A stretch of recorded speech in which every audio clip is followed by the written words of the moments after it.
What is up YouTube, and welcome to this freaky video. If you follow me on Twitter or in my Discord, then you know exactly how excited I was for this movie. I must admit I adored both Freaky Friday movies, and seeing the people behind Happy Death Day in this era of superb modern horror take on classic movies like Freaky Friday and Groundhog Day and giving them a modern twist is really cool to see. The movie is essentially a mashup of Halloween, Friday the 13th, and Freaky Friday, with far too many horror movie Easter eggs to count. It opens on Wednesday the 11th, as it's the usual story of kids drinking at night and telling ghost stories. This time it's all about the Blissfield killer who will crash the party later. Of course, they should have listened to Randy Meeks in Scream and not drink. Two of them head inside as the other two bone down. Again, didn't listen to another of the rules of Randy. The two wander the house and find some creepy art and artifacts. As it turns out, the house's owners are art collectors. We see the knife, the Ladoa, which has the powers to swap souls and was used in a ritual sacrifice. And also a mask is missing. Very ominous and signposting that the Blissfield killer from the story will be back and ready to kill again. Stupidly, the kids split up and more rules are broken as the boy heads into the basement and finds some very fancy wine, but drops it as the killer comes and shoves an entire bottle down his throat and smashes it in a gruesome kill. The killer is very inventive when it comes to killing and has a host of different wacky kills, like their finishes in Mortal Kombat. The other girl is killed as the killer looks like a mixture of Leslie Vernon of Behind the Mask, The Rise of Leslie Vernon, and Jason Voorhees of Friday the 13th Part 2, as we all know it was the mother in the first one, don't we? We don't want to get it wrong and be killed like Drew Barrymore. The couple outside are done boning and the poor lad doesn't even finish in a funny reversal of, well, I guess life. They walk out only for the lad to get a tennis racket in his head, and the other girl is chased relentlessly and is shoved on a spear as the parents arrive and find them. Very much like Scream. This entire scene, in fact, is like an expanded Scream opening, where Drew Barrymore's Casey Becker is killed after we thought she would be a major character, one of the best bait and switches in cinema. Now, the girl and the main character, Millie Kessler, wakes up and kisses her Panic at the Disco poster. Now, this may be a reach, but Panic at the Disco did a song called New Perspective for Jennifer's Body, the brilliant Megan Fox horror movie, so that might be a nice deep reference there. It's also one of my favourite Panic at the Disco songs. She heads downstairs to have breakfast and looks the spitting image of Laurie Strode of Halloween with similar clothes and hair. She's quite a conservative girl, but like Laurie, she actually has rebel friends. Her mother wants her to stay home and is very possessive of her, despite Millie wanting to go away to college, away from where they live. It's sort of similar to Laurie from Halloween and Sydney of Scream, and her mother tries to guilt her into going to see Wicked instead of going to the homecoming dance, as it's been a year since her father died. The mother has been drinking and is an alcoholic, and Millie heads to school as we learn she has a crush on Booker, a jock, and it's also been a year since her father's death. We don't explicitly learn what happened, and I expect it might have been the killer, which is why she acts in shock when they learn he is back. Just like Sidney Prescott, her parent has been killed, and the similarities are really striking. The homeroom or woodwork teacher is a total bully, played by Alan Ruck, memorable for playing Ferris Bueller's best friend and hypochondriac Cameron in Ferris Bueller's Day Off. He bullies her for being attention-seeking as she's late and picks on her for her project and makes her cry. Luckily, she's next to her crush, but they all get an emergency alert stating how the killer has returned. Despite a killer on the rampage, the school has a massive football game and blows my mind. American schools have stadiums. All England has is a muddy field and some rusty goalposts. Millie is the mascot and mercilessly bullied by the jocks, but stupidly is left alone to get a ride, but her drunk mother doesn't pick her up, and everyone just leaves her alone. She says her sister is in the police and will kick the killer's ass when he turns up, very similar to Drew Barrymore's character in Scream when she says her boyfriend Steve will beat up Ghostface. The jocks even have similar colour jackets as that boyfriend from Scream in this movie. He has the ritual knife and chases her and stabs her in the shoulder, only for Millie's sister to turn up, and she's in the police, and Sydney's friend in Scream was also in the police. You may remember Dewey or Doofy from Scary Movie. As he's stabbed, we see an Incan or Mayan pyramid hinting, and the knife has its powers. We would later learn that the knife was used in ritual sacrifice, and if the victim isn't killed, the souls swap, and within 24 hours it does become permanent. It turns midnight, and just like Freaky Friday, they swap bodies. Again, another thing here, of course, Jamie Lee Curtis from Halloween was in the remake of Freaky Friday with Lindsay Lohan. That's another Easter egg there for you.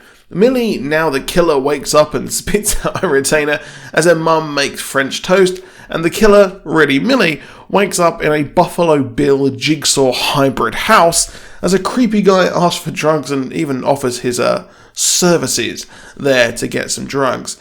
Vince Vaughn steals this movie as a girl trapped in a giant killer's body, and I've longed for a truly great Vaughn movie for a while, and I've been meaning to check out Arkansas on Netflix, so let me know in the comments if you enjoyed Arkansas, and I might check that out later. The killer in Millie's body is eating like a pig, as the mailman we learned is on Grindr asks if she's okay, and Millie in the killer's body runs around town not realising just what the heck is going on, as she's the killer and everyone becomes terrified thinking that they're going to be killed. I love this take, and the movie just felt so fresh, and Vince Vaughn brings that childlike confusion here. The killer in Millie's body has the usual makeover, wearing a Sidney Prescott style jacket and heads to school. Instantly, every guy loves her in some sort of she's all that glow up, and even the popular girls who bullied her previously want to know her as they want clout for her being stabbed by the killer.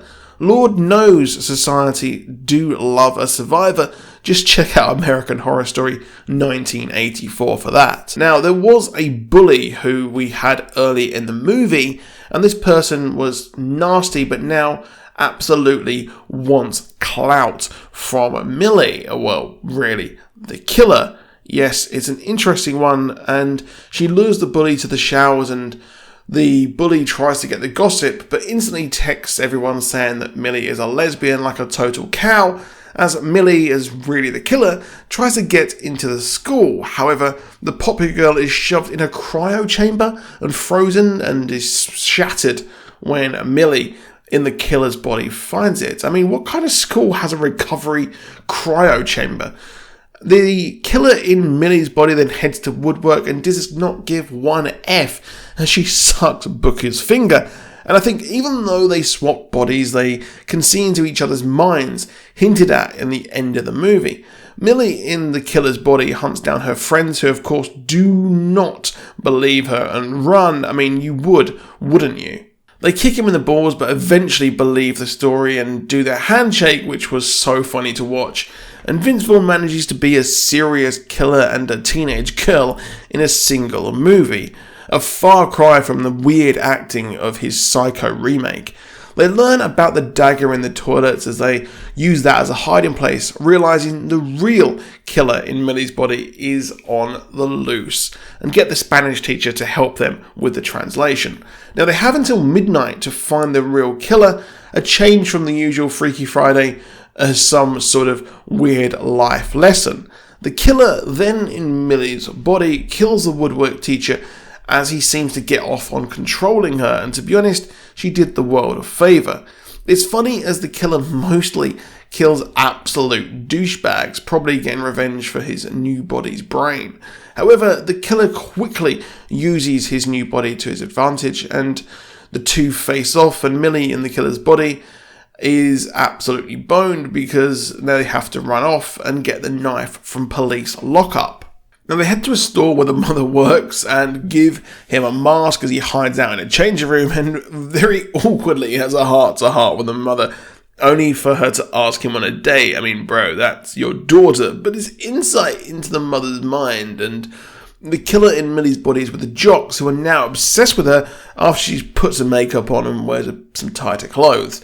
She even threatens one who touches her, which was absolutely chilling. They plan to have their own homecoming party after the dance was cancelled. Yes, a very big horror trope there. And they manage to knock her out and take her back. They just need the knife to reverse the spell. We learn that Booker knew Millie fancied him as she left a poem in his locker, and it was funny seeing Vince Vaughn have a lovey-dovey moment with this boy. As they all leave, the boy is left and his mum comes and he tries to say he's straight, but yeah, no one believes it. As the killer in Millie's body leaves, and we learn the boy's middle name is Michael, of course, a reference to Michael Myers. Nyla is almost caught by the sister trying to get the knife, however they rush off as Millie steals a police car, and they have to drive off and converge on the homecoming party in what looks like a barn. I think this might be a reference to the illegal party in Scream 4. The killer in Millie's body manages to lure the jocks outside and kills them in a spectacular fashion, and even kills one with a chainsaw, of course a reference to Leatherface of the Texas Chainsaw Massacre.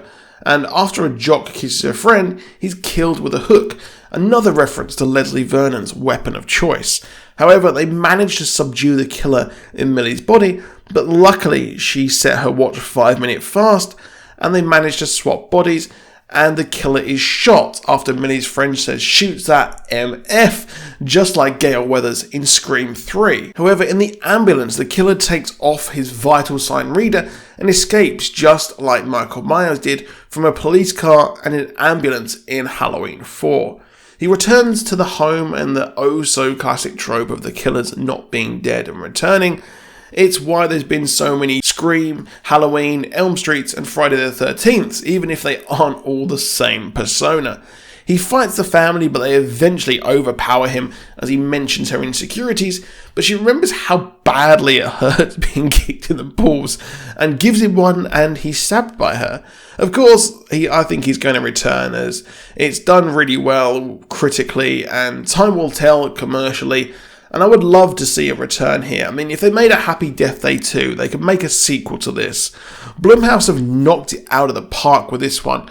And if you want more Blumhouse productions, check out the Blumhouse collection of movies that miss cinemas. They just put them on Amazon Prime. But that's it for this video, so please do drop a like down below. Please do subscribe with notifications on, and I'll see you soon, and goodbye.